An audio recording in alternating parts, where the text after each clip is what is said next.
We have the ability to go in such a space if you're willing to suffer, and I mean suffer. Your brain and your body, once connected together, can do anything. And this 30 miles was the life-changing moment. I was out of it. I was in the worst pain in my entire life. I was, to me, on the brink of death. And I was able to chunk this 30 damn miles into small pieces. I was so driven, and I'm not gonna say motivated, because motivation's crap. Motivation comes and goes. When you're driven, whatever's in front of you will get destroyed. So I sat in this chair and I was so driven to succeed in this race. And at this time, everybody goes, were you thinking about the guys that died? And I'm not gonna lie to you, I wasn't. This became a personal thing. This became me against this race, me against the kids that called me nigger, me against me. It just became something that I took so violently personal. And I broke this thing down into small pieces. I said, okay, I gotta get nutrition. I gotta be able to stand up before I can get off this curb and get off this chair and be able to go 30 miles.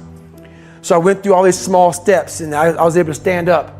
And then from standing up, I was literally walking around with my wife at the time, and she goes, you're not gonna make the time. She goes, you're walking like 30-some minute miles. I got to mile 81, and the second she said that I'm not gonna make the time, I ran the last 19 miles nonstop. And I can show you right now when we get done with this. Matter of fact, I'm gonna show you right now. This was years ago, and I had to put compression tape on my ankle. And so this was years ago. I had literally the size of $50. I had to get compression tape, and I taped up my ankles and I taped up my feet. And that's how I got through that race. I want to talk to you about winning. How many of you want to win? Yes? Before we start, how many of you have of your own business or an entrepreneur? I just want to get a show of hands to see. Awesome. I'm going to go right down that direction tonight. I want to remind you of something. You are one decision away from changing your life. And you have to accept that. You're one new meeting, one new relationship, one new contact, one new action, one new decision away from shifting your life from where it is right now to a totally different place. So what's the decision? You already know. I could go backstage now. There's something you've been hesitating on. There's a contact you need to make, isn't there? There's a job you need to quit. There's a relationship you need to engage in. Maybe there's a relationship you need to leave. I don't know what it is, but I know there's a decision that you need to make to take you to the next level, just like I know that's true for me. Because decisions shape our destiny when they're backed up by some massive ass action. Okay, but you can't take the action if you don't decide. No, if you know how I came up, you realize I was just a scared kid that found drive and passion to be something much better than what he thought he was. And that's why I talk about the warrior mentality. And that's why so many people are lost when I start talking. You have the right. You're lucky that you don't have to think like warriors think. You're very privileged. I chose this world to be a warrior. And I would choose it again if I came back to this world. But the mentality of a warrior is very different than the normal mentality. You must be that person on that door, get ready to open it, thinking to yourself, if I die, so be it. The only way you can go in that door is knowing there's a great chance you're gonna die. It's like being a SEAL, you train with live ammo. You jump out of an airplane, everything you do, you could die. So to be a warrior, why people don't understand me, I'm glad you don't understand me. Merry Christmas, good on you. Because being a warrior takes a whole different mindset. A whole different mindset to know that there's a great chance I may not be in the military. Like I was in for 21 years. I'm lucky. I'm very lucky that I'm alive, able to talk to you, able to still run. But when you sign up on that dotted line to be like a SEAL, your mentality changes. I may not live. You gotta accept that. And that's the mentality you have. That was the vision I was given. Amen. God spoke to me recently and said, hallelujah, that you need to be, and I've called you to be a billionaire. Amen. Y'all better hear what I'm saying. I don't have no desire for money. Like, I ain't grow up like that. God said, listen to me. If you leave this earth and you're not a billionaire, you have done me wrong. Oh, y'all better hear what I'm saying. Like, we ain't even talking about money. You was excited when I was talking about money. Now I'm telling you, God told me that you must be a millionaire because I've given you so many gifts and so many talents and so many resources that if you use all of them, you ain't got no choice but to be a billionaire. All right, am I talking to somebody today? Come on, am I talking to somebody? Amen. Just go ahead and accept it right now. If you accept your multi-millions, if you accept your billions, just go ahead and claim it right now. Can we just claim it? Can we just claim it? Listen to me. I came in this building, amen. But I have this belief that when I die, he'll say, well done, good and faithful servant. But here's what I think happens. I think he introduces me to the man I was born to be, the destiny version of me. I think you get introduced to that woman someday. This is who I made you to be. This is who you could have been, man. These are the experiences, the people you could have helped, the contribution, the moments, the memory, the magic, the way you could feel about yourself. Meet him, meet her. This is who you were born to be. To me, heaven, I don't know what it looks like. I don't know if it's energy or a place you go, but heaven to me is when I meet that man, we're identical twins. I did it all. And he goes, man, I've been watching you. And I go, brother, I've been chasing you all my life.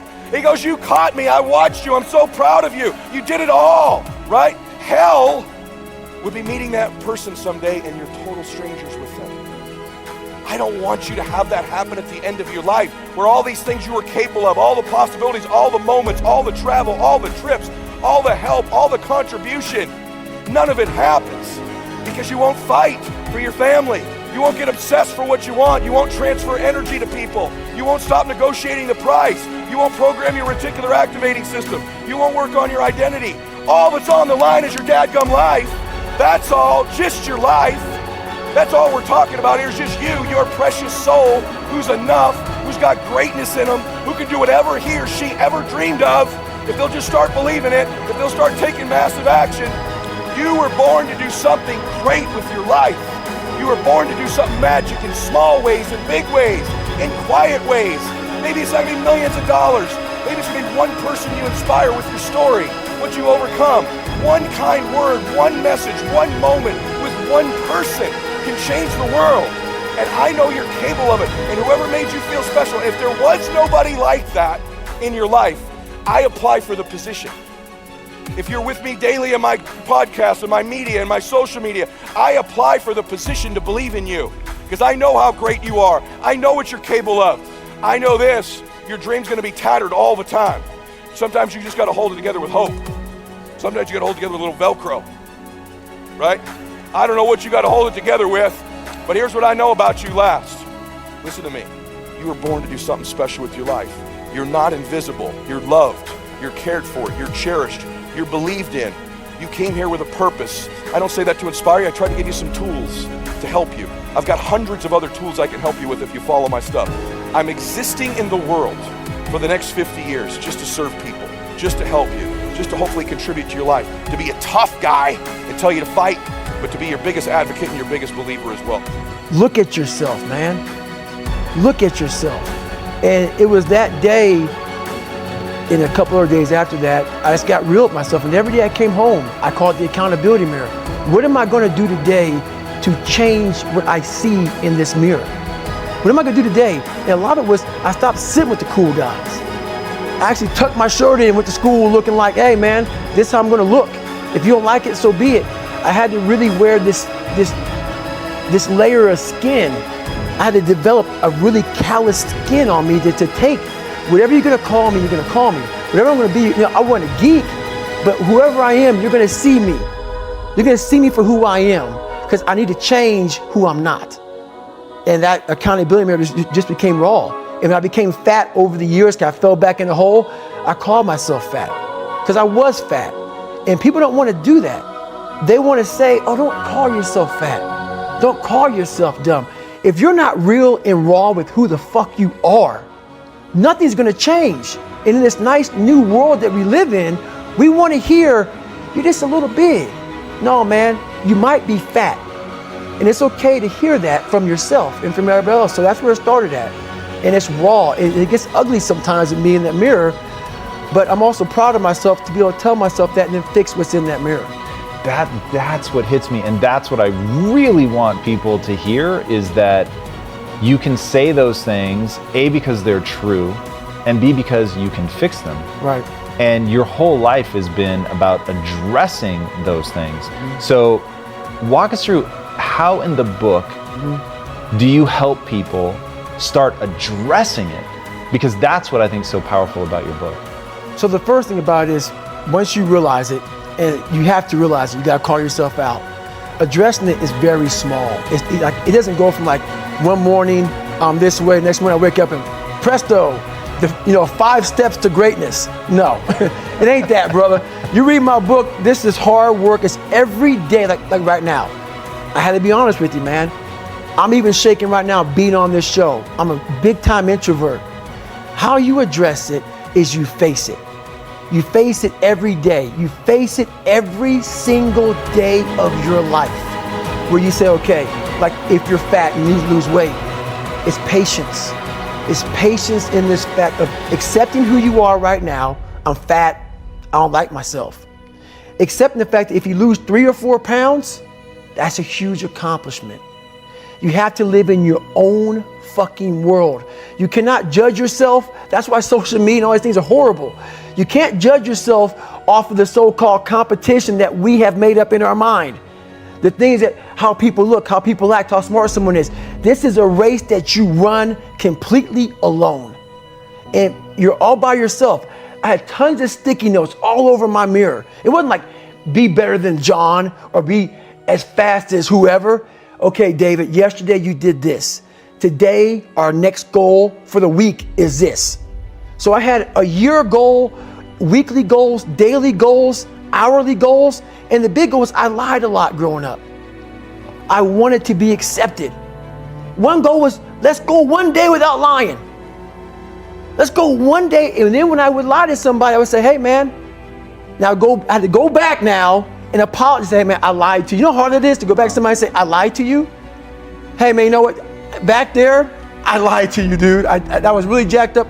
So I figured out these ways of total accountability. Like right now, I had to run this morning before I talked to you, because why?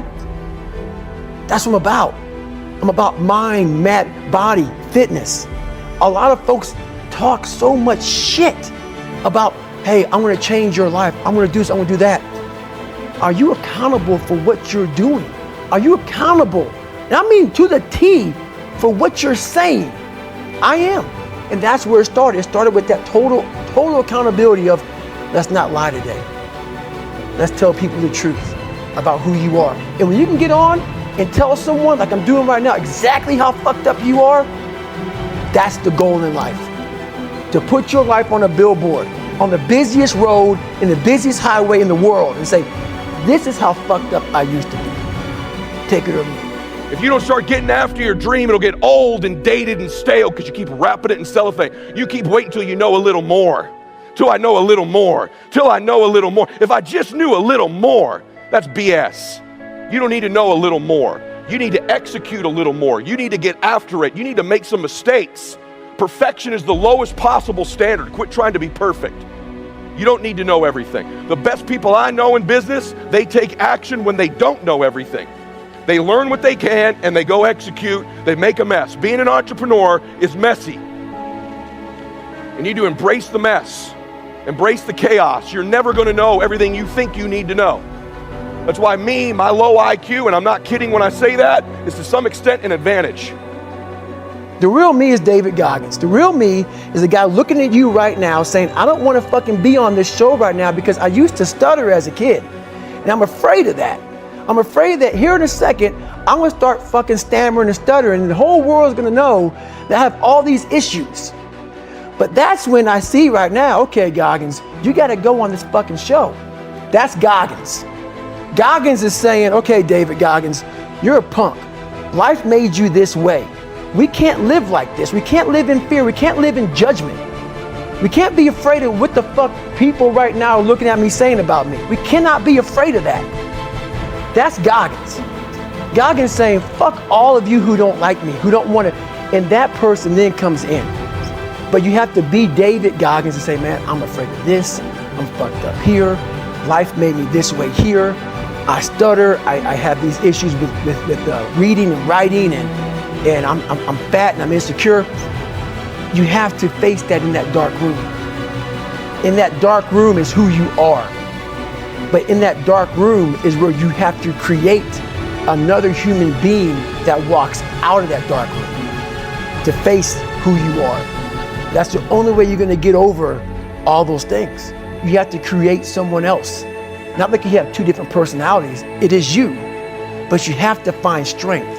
And that visualization of almost me cracking out Goggins, like almost like that Superman cape, like I'm coming out a different person, a person that doesn't give a fuck about anything, who doesn't care about being judged, who knows I'm weak, who knows I'm afraid, who says, whatever you think about me, take it, whatever, I'm here. That's Goggins. In the dark room, you face yourself, you realize you want to be better, you realize you don't want to be this weak, insecure person in the world who has all these problems that we all have. We all have. Social media is a great platform to tell you who we want to be, not who we are. I want to see you prosper. I want to see magic happen for you. And if you don't, while you're at this meeting, all the notes, all the logistics, make a decision that no matter how big the price gets, as long as it's legal, ethical, and moral, I'm going to pay it. I've negotiated advance. My will to win, my family's dreams, my future is not for sale. Hey man, I need you to do me a favor. And this is gonna be difficult for some of you, but I need you to take off the glasses that they gave you, and I need you to put on the glasses that God gave you. Is that all right? Is that all right? Here's why I'm telling you this. Because the person I loved the most was my mother, but my mother was the one who opposed God's vision the most for me. It's gonna be tough. I'm gonna be honest, it's gonna be tough, because you hoping that you're gonna have this vision and everybody gonna love you for it. Last time I checked, they said we're gonna take your life and we're gonna see what's gonna happen to the dream. You run around here bragging, we gonna bow before you. Okay, we gonna see. Huh? Regardless of how the brother felt, regardless of how the father felt, it only mattered what Joseph felt.